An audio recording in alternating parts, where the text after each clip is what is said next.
Artistic development in young children. Before we are going to start with our discussions, let me ask you first, why art is important for early childhood development? Of course, art is important because art is an activity that supports free play in children. Having different types of materials to do art provides children with the opportunity to explore and experiment. Art helps children practice a wide range of skills that are useful in life and in learning. That's why art is very important for early childhood development. Now, we have here the theories of artistic development. We have Rhoda Kellogg, Victor Lowenfeld, and William Britton. So to start with, let's have first Rhoda Kellogg. Rhoda Kellogg was a psychologist and nursery school educator. Her investigations focus on the art of young children, that is, on early graphic expressions, from 1948 to 1966. She collected approximately 1 million drawings of young children of ages 2 to 8 years old. So Rhoda Kellogg there is a nursery school educator that collected millions of drawings of young children. Now let's have the stages of artistic development of Rhoda Kellogg. First is scribble. As you can see there, that's what we call scribble. These are the earliest drawings of young children. They are simple and random markings made for the pleasure of drawing scribbles. During this stage, the young children have no concern in trying to draw represent anything, but rather are enjoying in the process of making scribbles on the paper. So this one, children scribbles for fun, of course. The next stage, before we're going to proceed to the next stage, let's have here different basic scribbles.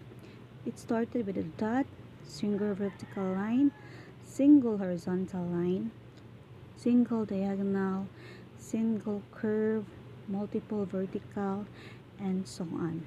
So as you can see there, those are the basic scribbles that the early child can draw when he is young.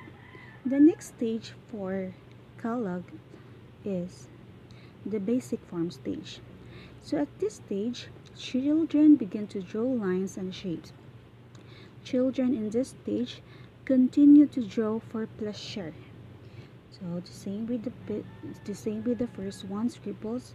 They are continue to draw for pleasure. As you can see in the diagrams we have there, so circles, symbols, so the children are already in the former stage. Next, the third one is what we call the pictorial stage. During this stage, children use the shapes from stage 2 to draw symbolic representations of real people and things such as houses, trees, and windows. Here, so you can see the different 3D it's like a 3D diagrams already. They have the shapes like circles, triangles, squares, rectangles to form a house or trees. Next theorist is we have Victor Lowenfeld. Victor Lowenfeld is a psychologist, professor, author, and a pivotal figure in art education. He was born on March 21, 1903, and died in Pennsylvania in 1960.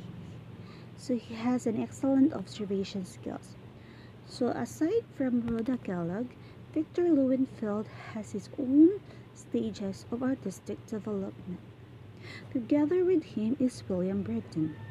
We have here his books, which is the author of Creative and Mental Growth, together with William Britton,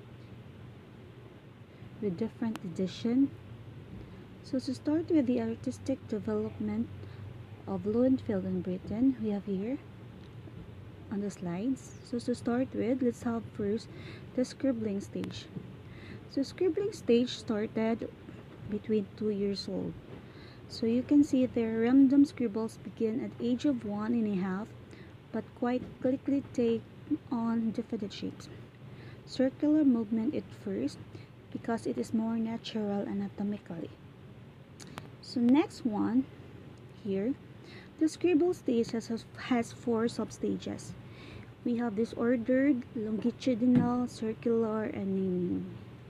Disordered scribbling is uncontrolled markings created by lack of motor control. Then we have the second is the longitudinal, controlled repetitions of motions that demonstrate the awareness of kinesthetic movements. Third, circular scribbling, further explore controlled motions. The last one is naming.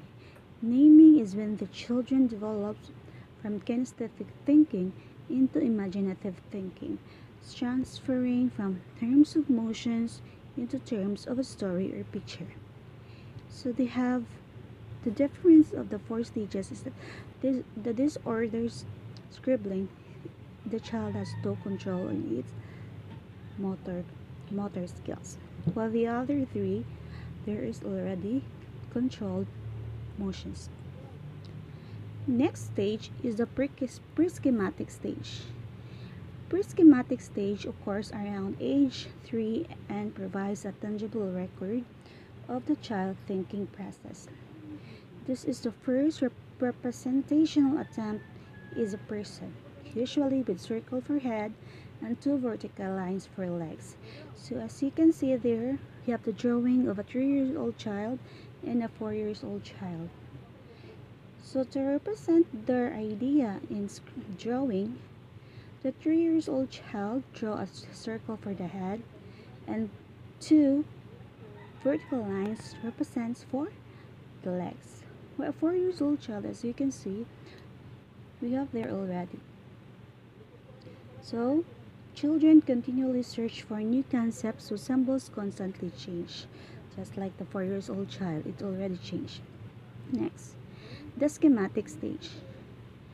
The schematic stage is the child arrives at a schema. It means he has a definite way of portraying an object.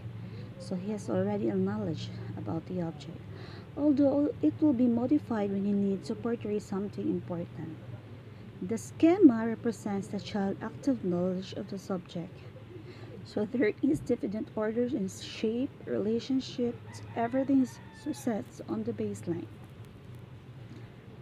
We have here the last one, the gang stage, or which shall we call the dawning realism. So we have the drawings of an 8-year-old child and a 10-year-old child. So this drawing of how things really look is usually expressed with more detail for individual parts, but is far from naturalism in drawing. Space is discovered and depicted with overlapping objects in drawing and horizon line rather than a baseline. So as you can see, the drawing of an 8-year-old to a 10-year-old child, there is already a knowledge about the drawing. So we have here the pseudo-naturalistic stage. This is the drawing of a 12-year-old child. This stage marks the end of art's spontaneous activity as children are increasingly critical of their drawings. The focus is now on the end of the product as they strive to create adult-like naturalistic drawings. So light and shadows, folds and motions are observed with mixed success translated to paper.